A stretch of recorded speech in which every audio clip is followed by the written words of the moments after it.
এই যে দেখতেছেন লাল কালারের বোম্বাই কবুতরটা, এটাকে আমি জেল কানে বন্দি করে রাখছি, কারণ এটা কোনো মাদিকেই টিকতে দিচ্ছে না। কারণ সে অনেকদিন যাবত সিঙ্গেল আছে, এখন কোনো মাদিকেই টিকতে দিচ্ছে না, মাদির উপরে ঝাঁপিয়ে পড়তেছে, অনেক বেশি ডিস্টার্ব করতেছে। সেই জন্য চলে আসছি আমি কবুতর বাজারে তার জন্য মাদি কেনার জন্য। এখানে দেখে এক জোড়া গিরিবাজ কবুতর মাদিটা কিনতে চেয়েছিলাম, তারা নাকি সিঙ্গেল সেল করবে না। তারপর দেখলাম যে ইয়া বড় একটা মুরগি আসছে যেটা ব্রাহ্মা জাতের, সবাই তাকিয়ে আছে অবাক চোখে। এই মুরগিটার দাম দিয়েছে 5,000 টাকা। দানবীয় এই মুরগিকে দেখে কবুতর এক কোনায় চলে গেছে একদম ভয়ে। এই বাজারে কিছু খরগোশও আসছে, দেখেন কি সুন্দর এগুলাকে পাতাকপি দেওয়া হয়েছে, এগুলা খেয়ে নিচ্ছে তারা, আর সাদাটা বেশি সুন্দর। আর দেখেন একটু করে হাত দিয়ে ওজন ট্রাই করতেছে মুরগিটা কত ওজন হতে পারে। আপনাদের কি মনে হয় কত ওজন হতে পারে এই মুরগিটা? এই দেখেন ফেশওয়ারি জাতের কবুতর, এগুলা দেখতে অনেক সুন্দর লাগতেছে মাশাআল্লাহ। ক্যামেরা অন করলে ডাকাডাকি বন্ধ করে দেয়।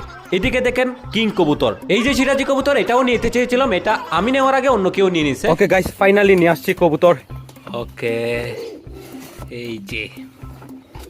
এই যে গাইস মাদিটা